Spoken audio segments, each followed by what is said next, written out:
Matthew chapter 15. This is Jesus feeding 4,000. Matthew 15, verse 32. Matthew 15, verse 32. This is also found in Mark 8, verse 1 to 10. And I'll give you both of them, but we'll stay in Matthew. Matthew 15, verse 32. Then Jesus called his disciples unto him, and said, I have compassion on the multitude, because they continue with me now 3 days, and have nothing to eat. I will not send them away fasting, lest they faint in the way. Now that's a good thing to notice, the tender side of Jesus. He's not so hardcore that he's saying, my word is all that you need. He recognizes we have legitimate needs as humans. You do need to eat. And he said, matter of fact, I don't want it to be my responsibility that they faint because I didn't give them time to eat. So that's a good thing to note. In Mark, he's basically saying the same thing. I'll read it. Mark 8, 1 to 3. In those days, the multitude being very great, and having nothing to eat, Jesus called his disciples unto him, and saith unto them, I have compassion on the multitude, because they have now been with me 3 days, and have nothing to eat. And if I send them away fasting to their own houses, they will faint by the way, for divers of them came from far.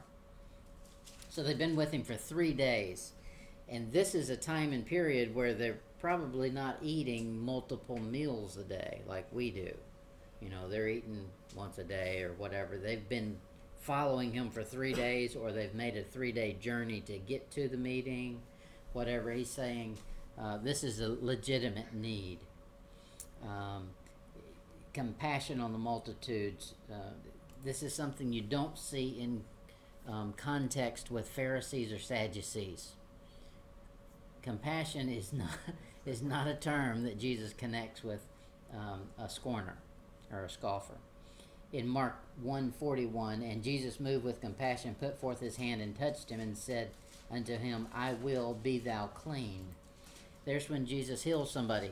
It's motivated by compassion. He has compassion for someone who's already humble, who's already seen need. That's who he's looking for.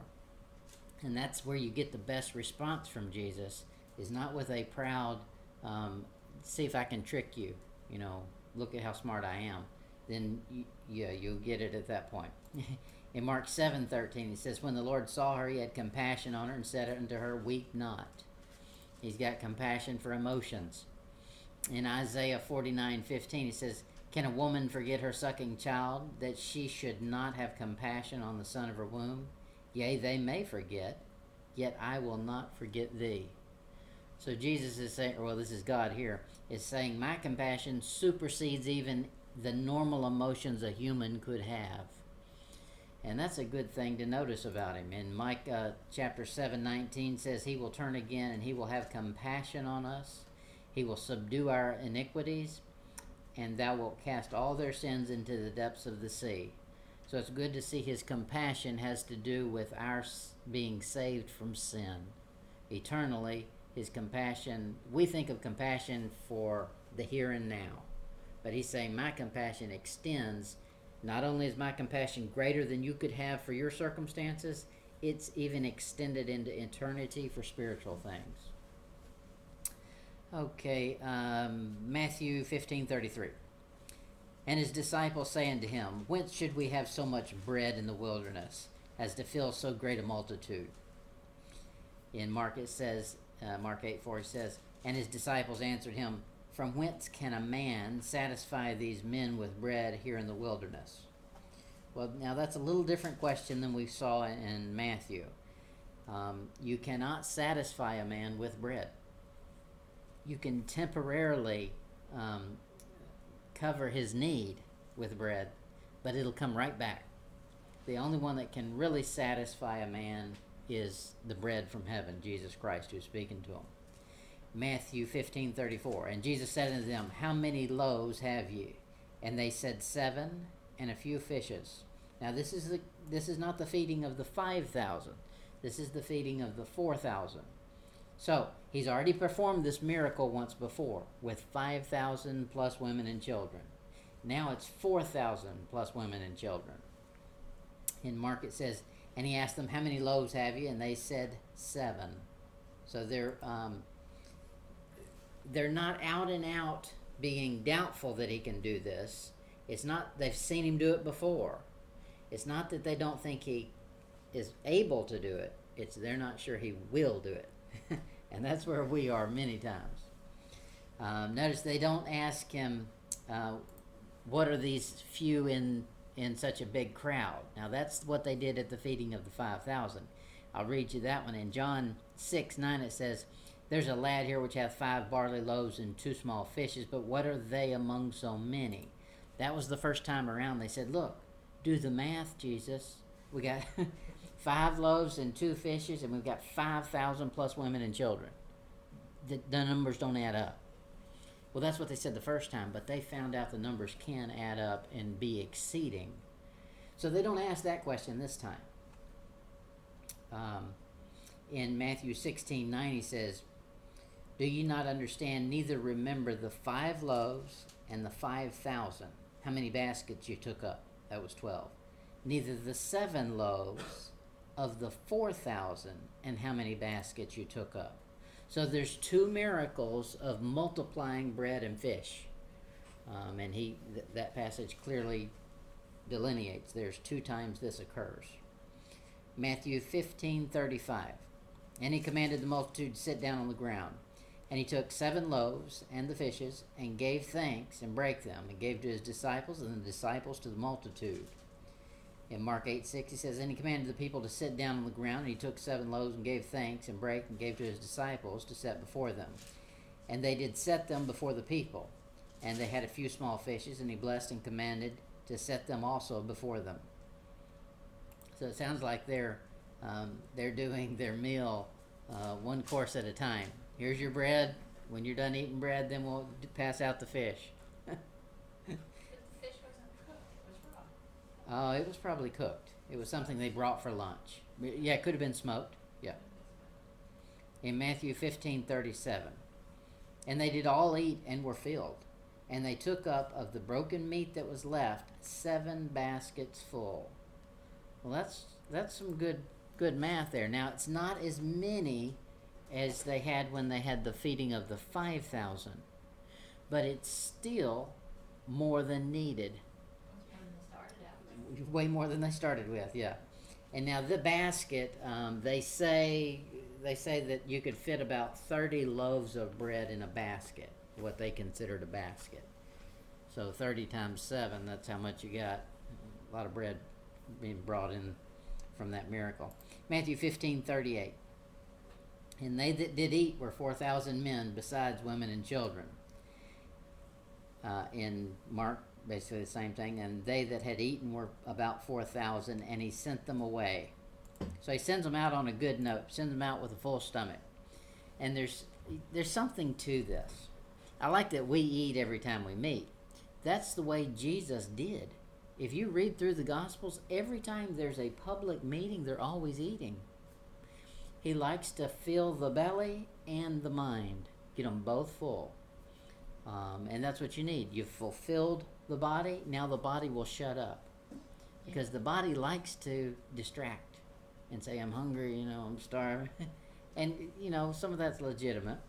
But here he's always, and the other thing is, a lot of times there was not the opportunity to eat like we have in America. I mean, we could eat 24/7 if we wanted to. But they didn't have that. So it was a blessing. It was a welfare, and that began to draw a crowd to him. And he quickly shuns them because he says, hey, look, this is not a welfare line. You just want to see another miracle. Matthew 15:39. And he sent away the multitude and took ship and came into the coast of Magdala.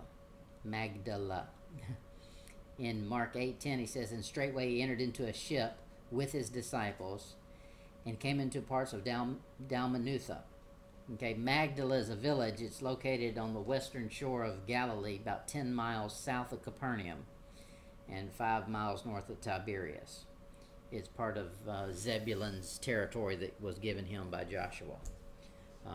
So that's Capernaum that's in the northwest corner of the Sea of Galilee. So we're going down south just a little bit from that, and that's where he is.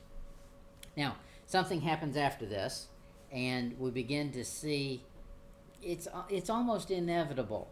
As soon as he does a great miracle, there has to be opposition, even though there was no need for it.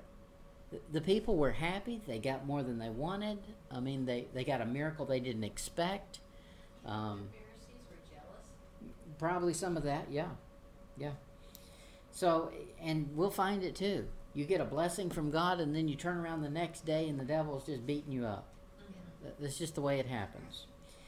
Matthew 16, verse 1 to 4, and Mark 8, 11 to 13. This is the religious leaders asking for a sign from Jesus. It was Mark 8, what? Mark 8, 11 to 13. And Matthew 16, 1 to 4. Matthew 16, 1 to 4. And the Pharisees also, with the Sadducees, came tempting, desiring him that he would show them a sign from heaven. Well, what about the sign he just showed them? 4,000 people just ate, and they had leftovers. They started with 5 loaves. Verse 2. And he answered and said unto them, when it is evening, ye say, it will be fair weather, for the sky is red. Okay, so this is the folklore that they're using at that time. And in the morning, it will be foul weather today, for the sky is red and lowering. Oh, ye hypocrites, you can discern the face of the sky, but cannot discern the signs of the times. In Mark 8:11, he says, and the Pharisees came forth and began to question with him, seeking of him a sign from heaven, tempting him. So they had a motive in the question they were asking. So he's not going to have compassion on these people. They've started out wrong already. We saw compassion earlier, but now we're going to see just the opposite. Doesn't he constantly call the Pharisees hypocrites? Oh, yes, yes. All the Through time. the entire Yes. And vipers section. and Yeah. lots of other just In Yeah. that, joke I mean, he kind of things. constantly, when he speaks to them, he just constantly just calls Yep. them hypocrites. They were. really can't stand them. Yep. Matthew 16:4. Here's how he wins friends and influences enemies here. Matthew 16:4. A wicked and adulterous generation seeketh after a sign. So he's calling them wicked and adulterous. And there shall no sign be given it but the sign of the prophet Jonas. And he left them and departed. How is that? He didn't quite get Joel Osteen's Your Best Life Now or something. In Mark 8 verse 12, same thing. And he sighed deeply in his spirit. So there, that gives you insight to what he's thinking. He said, look, we just had a great miracle, and he probably saw a lot of hearts changing and people receptive to his message. Now immediately these Pharisees are out to show how smart they are, and they want to trick him. And so he sighs in his spirit. This is it's probably exasperating. Yeah, Frustrated. right. And said, why doth this generation seek after a sign? Verily I say unto you, there shall no sign be given unto this generation. And he left them, entering into a ship again, and departed to the other side. The Pharisees, Sadducees, all of the religious, liberal, smart alecks have ganged up on Jesus Christ now. And they want to show him how smart they are. But they're asking for something specific. They're asking for a sign from heaven. So, the miracle he had just performed was from earth. He turned bread something earthly.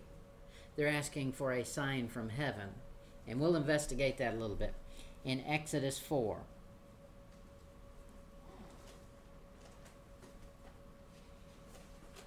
Exodus 4.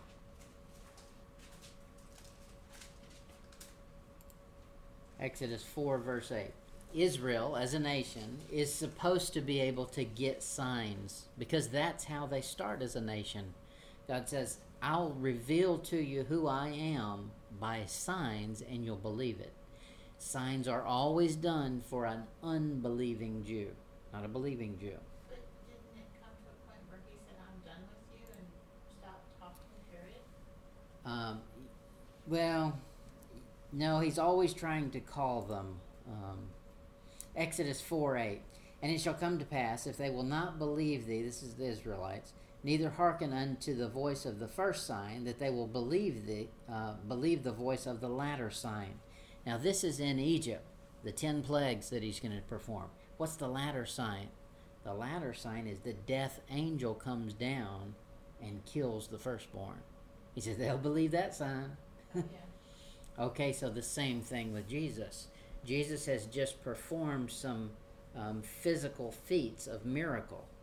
These people are asking for something supernatural. And he's saying, okay, you want something supernatural from heaven? You're going to get something supernatural from heaven. In Exodus 4, verse 30, and Aaron spake all the words which the Lord had spoken unto Moses, and did the signs in the sight of the people. Okay, that's what Jesus has done. He's been doing signs in the sight of the people. In 1 Corinthians 1:22, it says the Jews require a sign, and the Greeks seek after wisdom. Now, he's not saying there's anything wrong with that. He's saying that's the way I've made them. I've made the Jews to require a sign, and I've made Greeks to want philosophy, to want to understand wisdom. That's a Gentile. So that's just the way he's made them. But there comes a point where you've pushed the envelope. You've already seen the sign, and you've had the opportunity to believe or reject, and they've obviously rejected. They don't need to see another sign to figure out whether or not they want to believe. They should have already made their choice by the ones they've already seen. So a sign from heaven, this crowd is wanting a supernatural wonder connected in the atmosphere. And Jesus talks about, okay, let's talk about the heavens. You think that you can prophesy by saying, I see when the sun is setting and it's red, or I see when it's early in the morning and the sky is red. That tells me what the weather's going to be. So they're trying to be weathermen, forecast the weather. And he says, if you're so smart at forecasting the weather, let's talk about the signs of the Son of Man. How about you use the evidence you've been given, just like you do with the red sky, and figure out when the Son of Man's coming. Elijah and Moses are the two witnesses that'll show up in the tribulation. They do these signs from heaven in the Old Testament. And that's kind of what you think they're asking for in 1 Kings 18:38. Then the fire of the Lord fell and consumed the burnt sacrifice and the wood and the stones and the dust and licked up the water that was in the trench. That was Elijah. Now when that fire fell, that's not like any normal fire. It consumed dust, water, the rocks. It annihilated everything. So that was a supernatural sign from heaven, legitimately. In Leviticus 9:21, and there came up a fire out from before the Lord and consumed upon the altar of burnt offering and the fat, which when all the people saw, they shouted and fell on their faces. Okay, so when the offering is accepted of the Lord in the Old Testament, this is in the tabernacle. You know, when they make the offering they're supposed to, God accepts it. And it's that same supernatural fire that comes down. You find it all the way through the Old Testament. Somebody offers, like when Gideon's offers a kid on the rock, and the fire comes down and consumes it. It's that same supernatural thing that happens. And so they're saying, prove to us your God. Prove to us you can command God. That's what they're asking for. The problem with this becomes they're assuming a sign from heaven guarantees fact. And it doesn't. Because a sign, even a sign from heaven, can be faked. So if all you're interested in is signs and not truth, you will be fooled. Look at Daniel 11. When the Antichrist shows up, that's exactly what he's going to be doing, is signs and wonders. Daniel 11:38. It says, but in his estate shall he honor the God of forces. That is something supernatural, mystical, magical. And a God whom his fathers knew not. See, the God there is small g. Whom his fathers knew not shall he honor with gold and silver and precious stones and pleasant things. So when the Antichrist comes up, the people will ask the same question, and he'll give them supposed heavenly signs. Jesus isn't doing that. He said, I've already shown you things that meet your current need. It's a specific sign for a specific need. I'm not just out here doing signs to show how great I am. I'm doing a sign to fulfill a need and then give you truth. In Revelation 13:12, we're told about the unholy Trinity in the tribulation. And he exercises all the power of the first beast before him, and causeth the earth and them which dwell thereon to worship the first beast, whose deadly wound was healed. And he doeth great wonders, as in supernatural signs, so that he maketh fire come down from heaven on the earth in the sight of men. So the Antichrist is going to show up, and he knows exactly what the Jew wants to see. They want to see a sign from heaven. So the Antichrist is going to give them one. And he's going to give them the very sign they want, fire from heaven. In our passage it says, and Jesus answered and said unto them. That's almost a ready or not, here I come, look out. I'm done playing now. And then what he gives them is just a constant rebuke, one thing after the next. He's saying, how is it that you can understand the weather by looking at the signs, but yet you can't understand when the Son of Man is coming, even though the signs have been given all through the Old Testament? You should have been able to figure that out. Look at Isaiah 6.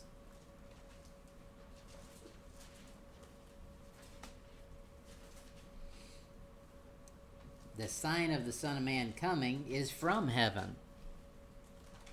And that's Jesus claimed, I came down from heaven. Okay. Too bad you weren't around to see it. You've seen enough already, you should believe. Isaiah 64:1. Oh, that thou wouldest rend the heavens, and that thou wouldest come down, that the mountains might flow down at thy presence. Okay, now this is talking about the second advent, not the first advent. The first advent is where Jesus is born. The second advent is where he comes in wrath. Now, this is a subtle dig at these people, saying, hey, look, instead of worrying about a sign from heaven, how about you worry about the sign that I've already promised from heaven for the Son of Man coming in wrath? And here it is. He comes down from heaven. In Habakkuk 3:3-6. Habakkuk, Zephaniah, Haggai, Zechariah, Malachi. Habakkuk, Zephaniah, Haggai, Zechariah, Malachi. 5 books from Matthew.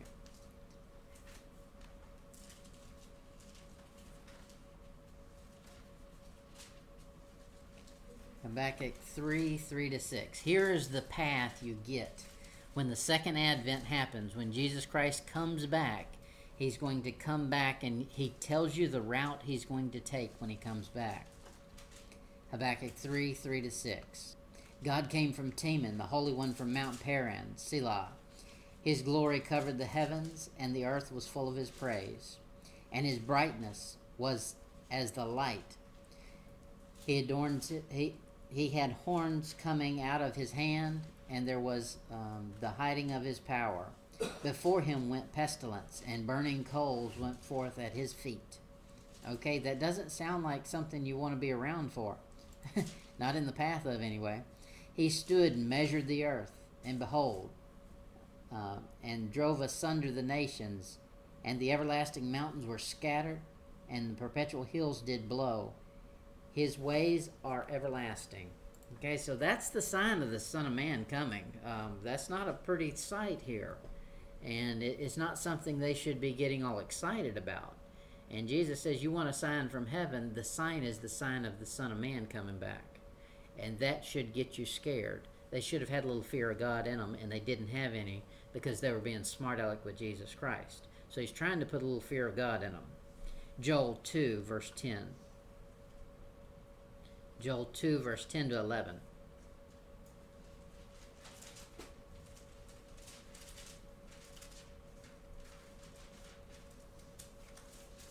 Joel 2:10-11.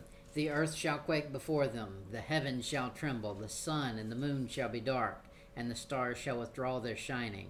And the Lord shall utter his voice before his army, for his camp is very great. For he is strong that executeth his word. For the day of the Lord is great and very terrible, who can abide it? They should have been connecting these things.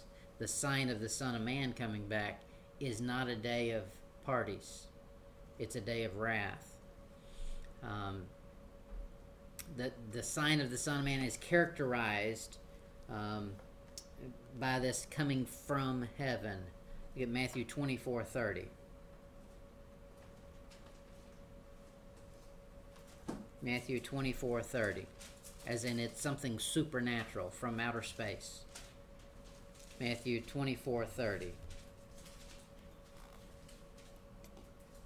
Then shall appear the sign of the Son of Man in heaven, and then shall all the tribes of the earth mourn, and they shall see the Son of Man coming in the clouds of heaven with power and great glory. So there it is. They're asking for something they really don't want. But they're scribes and Pharisees. They should know all this. He's not talking to a dumb crowd here. He's talking to somebody who spent their lifetime researching, studying, and knowing all the rules and regulations and making up some new ones. Although these signs that are given, are for Israel. And we're not Israelites. We're not Jews. We're Gentiles. We seek wisdom. So even though these signs are not for us, they're for Jews, we can use our little brain and look at the signs, even though it's not for us, because we're not going to be around for it. We can look at it and see what the signs are saying. In Deuteronomy 11.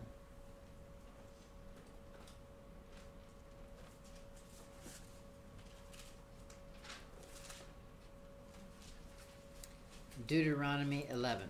What the scribes and Pharisees are saying to him is, hey buddy, we know all this stuff. And supposedly in that time period, they had predicted, or they had perfected the art of predicting weather. That's where our weather forecasts originate, is from back in that time period. Well, that's just a manipulation of what Israel had been doing in the Old Testament. They've been following the pagans. The pagans were saying there's a supernatural thing going on up in the stars, and that determines what happens on earth, as in the weather and the seasons. God has told them from the beginning, I control that. Deuteronomy 11:14, that I will give you the rain in your land in his due season, the first rain and the latter rain, that thou mayest gather in thy corn and thy wine and thy oil. Okay, so God's saying, you follow me, and I'll control the weather. You don't have to look out and wonder what it's going to do. You don't have to turn on the channel and find out what the weather is going to be, that you know is 90% is a lie. 90% of the time. Jeremiah 3, verse 2 to 3. Jeremiah 3, verse 2 to 3. Isaiah, Jeremiah. Be just right of center. Lift up thine eyes unto the high places, and see where thou hast not been lain with. In the ways hast thou sat for them as the Arabian in the wilderness. And thou hast polluted the land with thy whoredoms, with thy wickedness. Therefore the showers have been withholden. God says, you did something wicked, and the reason there's no rain, don't look at the sky and try to figure it out. Don't go down to the pagan temple and ask them, who made their God mad. He said, you made me mad. I'm the one that controls that. The showers have been withholden, and there hath been no latter rain, and thou hast a whore's forehead. Thou refusest to be ashamed. He says, you know you've done wrong, and you know I know it. And now I've punished you for it, and you've just gotten more stubborn about it. That's pretty tough. And that's the scribes and Pharisees. Hosea 6:3.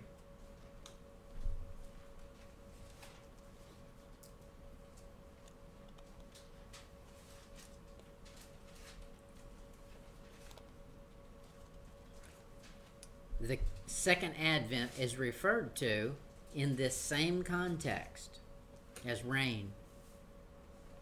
Then shall we know if we follow on to know the Lord. His going forth is prepared as the morning, and he shall come unto us as the rain, as the latter and former rain unto the earth. Rain comes from the atmosphere, from the heavens down, and it's needed. Now, rain can be good or bad. In Noah's day, they were not asking for rain. In New Orleans right now, they don't want to see any more rain. Yeah, or Texas. Zechariah 10, verse 1.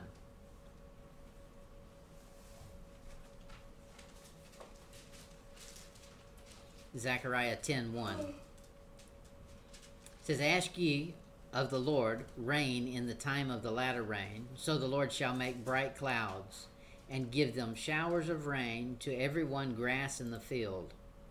Okay, the way you get the signs from heaven. Now, this sign, rain, was something they needed for the crop. It wasn't just a miracle to entertain them, which is what the scribes and the Pharisees are saying they want. But here he's saying it's a legitimate thing for a Jew to ask for something from heaven. And that would be, a wonder. It rains right when we need it. We can count on our crops are going to come in because the rain's going to come down right when it needs to. In James 5, verse 7.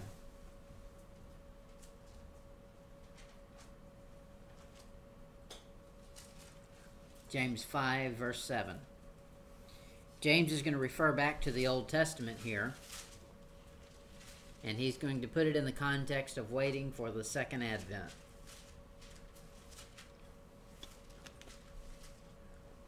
Be patient, therefore, brethren, unto the coming of the Lord. Behold, the husbandman waiteth for the precious fruit of the earth, and hath long patience for it, until he receive the early and latter rain. That is at the beginning of the planting season and at the end. Early and latter rain.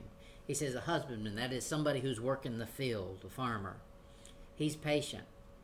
Okay, if you'll obey God, God's already promised a Jew in the Old Testament, I will do these things for you. You will get the rain right when you need it, and your crops will multiply. So he's saying here, a farmer in the Old Testament knew they had to be patient, and they would get the rain just as Jesus had promised. He's saying the same thing is about the second coming. Be patient, he'll be here.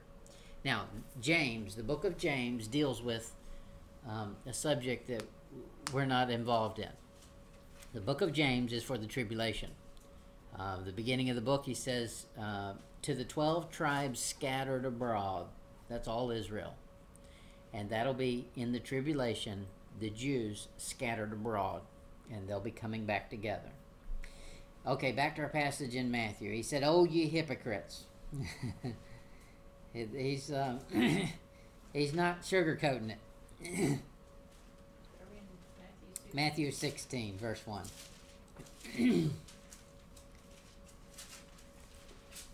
He says, "Oh, you hypocrites." He likes to call them hypocrites. And that's exactly what they are. And he doesn't play games with them. They're wanting him to, that's actually in verse 3. He's wanting them, or they're wanting him to get into some theological debate with him so they can match wits.